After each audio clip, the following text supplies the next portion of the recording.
Awa est l'eau minérale d'une pureté exceptionnelle offerte aux habitants de la Côte d'Ivoire depuis 1980. Un autre jour, j'appelle l'homme de Dieu et il me demande que je vienne dans son quartier, connaître là où il est et tout ça. D'une manière merveilleuse.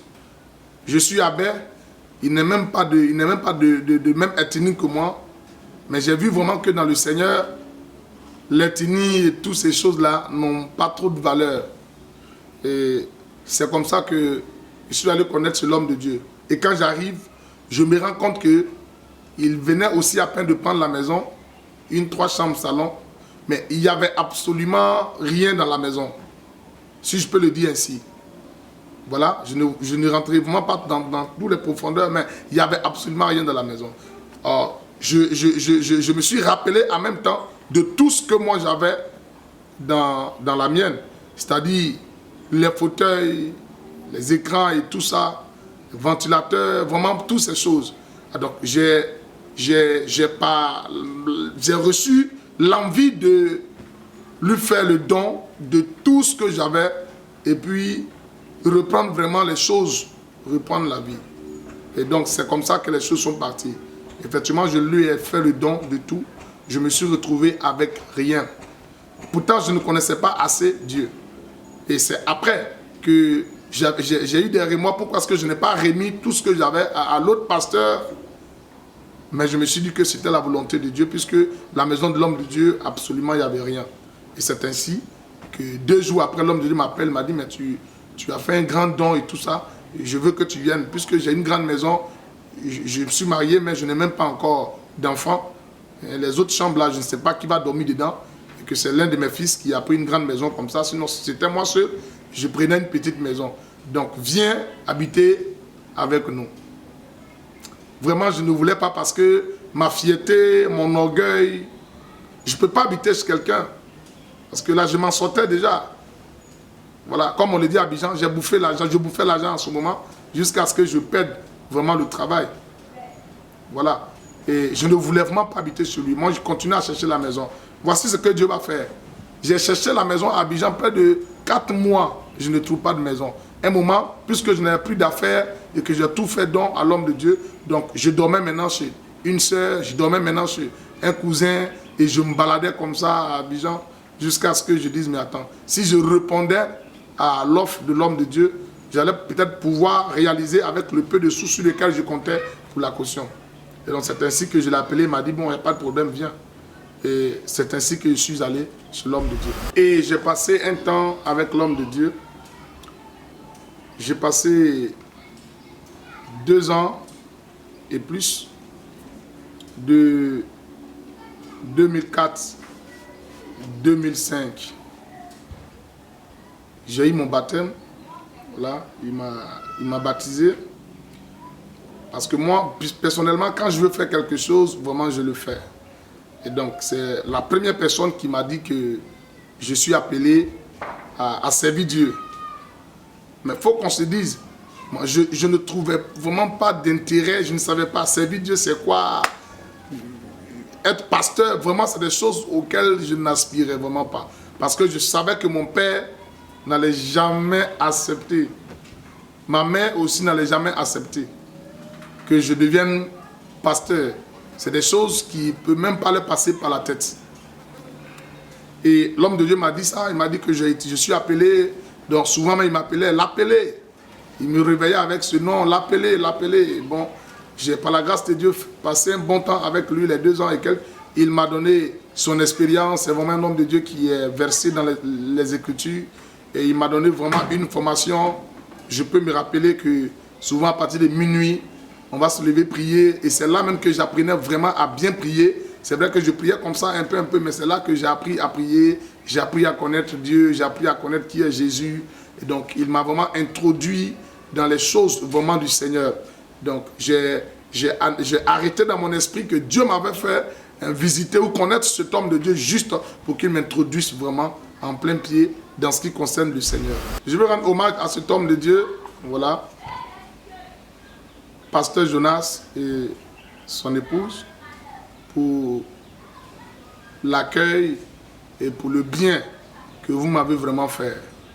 Le Seigneur vous a utilisé pour me faire entrer en plein pied dans ce qui concerne le Seigneur.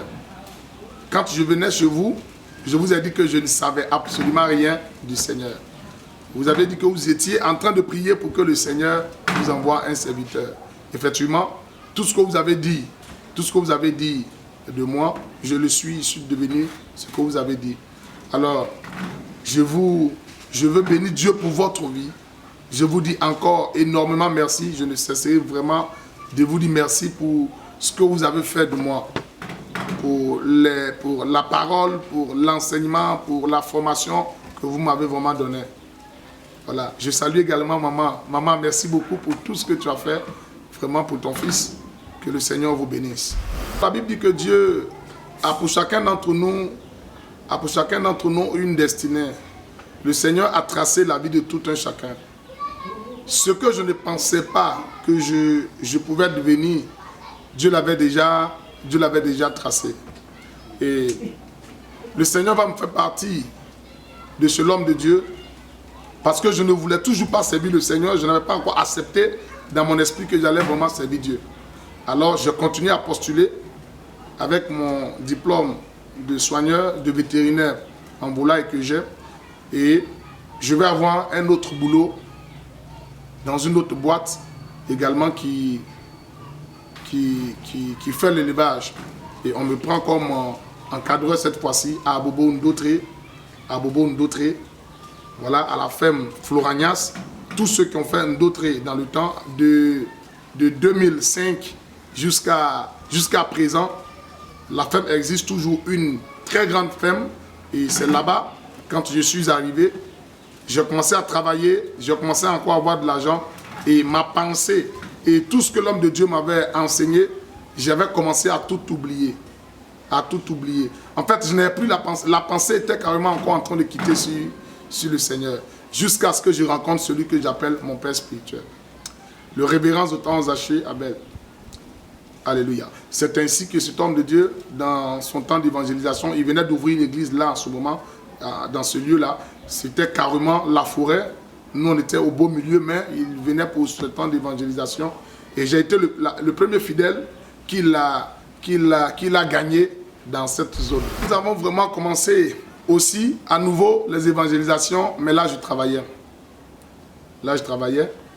Et plus je travaillais et je sortais souvent avec l'homme de Dieu, il venait me chercher quand j'étais un peu en petite pause pour aller visiter d'autres personnes qu'il suit dans la foi, jusqu'à ce qu'il me demande un jour que tous ceux qui sont dans cette zone, il m'a montré chez eux, il me demande moi de les suivre, de les visiter et tout ça. Comme si j'étais déjà serviteur de Dieu. C'est la deuxième personne aussi qui me dit que je suis appelé au ministère. En 2006, l'amour que j'avais pour le travail a commencé à diminuer. Et j'aimais plus aller visiter les frères, aller visiter les sœurs que l'homme de Dieu m'avait vraiment confié. Et en ce moment, nous travaillions pour l'église USO, parce que l'homme de Dieu était missionnaire de USO, et par la grâce de Dieu, avec son aide et tous les autres qui sont venus, on a pu vraiment mettre l'église USO dans cette zone-là. À Abobo Ndotré, voilà, quand tu longes un peu en allant à Nyama, où aujourd'hui ils sont en train de construire le terrain olympique là, avant d'arriver là, c'est à ce niveau. Aignan, quand vous arrivez à Carrefour, Aignan, vous rentrez Floragnas, toute cette zone-là, l'église USO qui est établie là aujourd'hui, qui est devenue aujourd'hui une grande église, c'est nous qui avons commencé cette église avec le révérend Zotan Zaché Abel et les 2 ou 3 autres frères. On avait fait, en cette période, on a fait le temple en bois. On a fait ce temple en bois. Je me suis même blessé pendant qu'on faisait vraiment cette construction. Et vraiment, je peux même montrer la cicatrice là, c'était encore là, ça y est encore là, à la main, quelque part ici. Vraiment gravement. Et c'était vraiment extraordinaire. Mais l'amour que j'avais pour le travail, au fur et à mesure, ça diminuait jusqu'à ce qu'un matin, moi-même, je commence maintenant à faire des songes, à réaliser que je suis vraiment un évangéliste. C'est étant vraiment à USO que le père spirituel et ses responsables de zone, il y a eu des incompréhensions Et donc, nous devions partir de l'église et nous avons laissé l'église que nous avons bâtie avec vraiment beaucoup d'énergie et avec beaucoup de temps. Nous avons laissé l'église et nous sommes partis. Je suis parti avec le père spirituel plus 2 autres frères. Et d'où va naître la MIDDC. La MIDDC. Et nous avons commencé la MIDDC avec le père spirituel. Un peu dans la même zone, mais cette fois-ci, c'était maintenant dans le quartier à Bobo Ndotre toujours. Mais nous étions maintenant vers, pour ceux qui connaissent Ndotre, Carrefour, vers Safi là.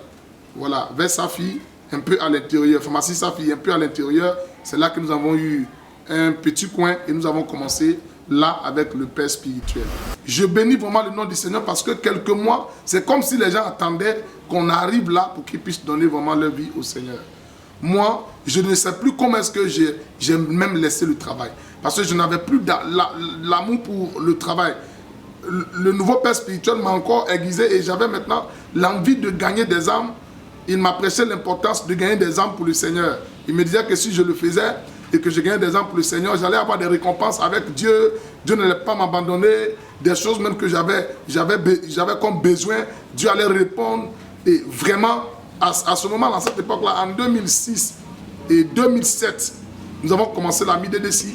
Je bénis vraiment le nom du Seigneur. Tout s'est vraiment bien passé jusqu'au jour d'aujourd'hui.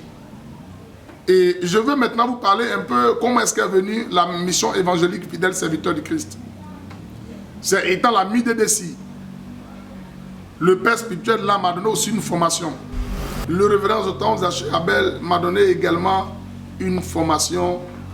J'ai été formé, si je peux employer ce mot, sur ce thème, sévèrement.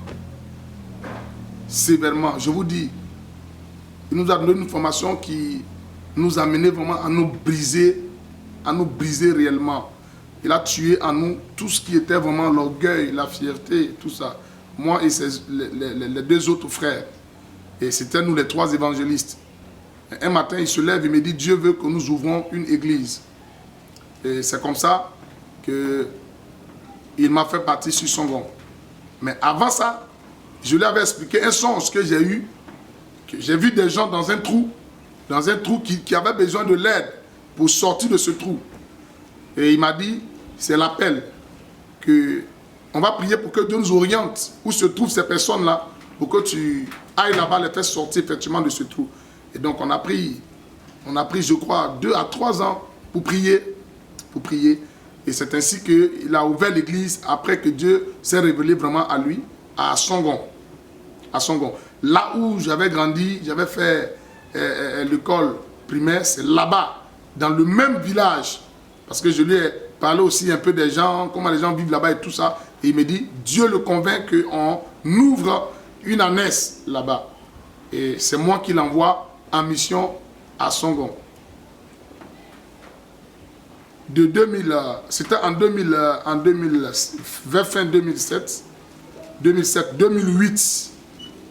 J'étais à Songon. J'ai servi à Songon en tant qu'évangéliste, en tant que serviteur là-bas pendant 5 ans. C'est étant à Songon que Dieu me fait la grâce de rencontrer celle qui est mon épouse aujourd'hui. Voilà. Et en 2009, à la grâce de Dieu, nous avons pu faire notre mariage. Bref, étant à Songon, j'ai découvert encore Dieu dans une autre dimension. Parce que là, tu es auprès de papa, il y a des choses que tu ne peux pas faire et toutes ces choses. Doux, absorbant, résistant, exigez toujours Lotus le vrai.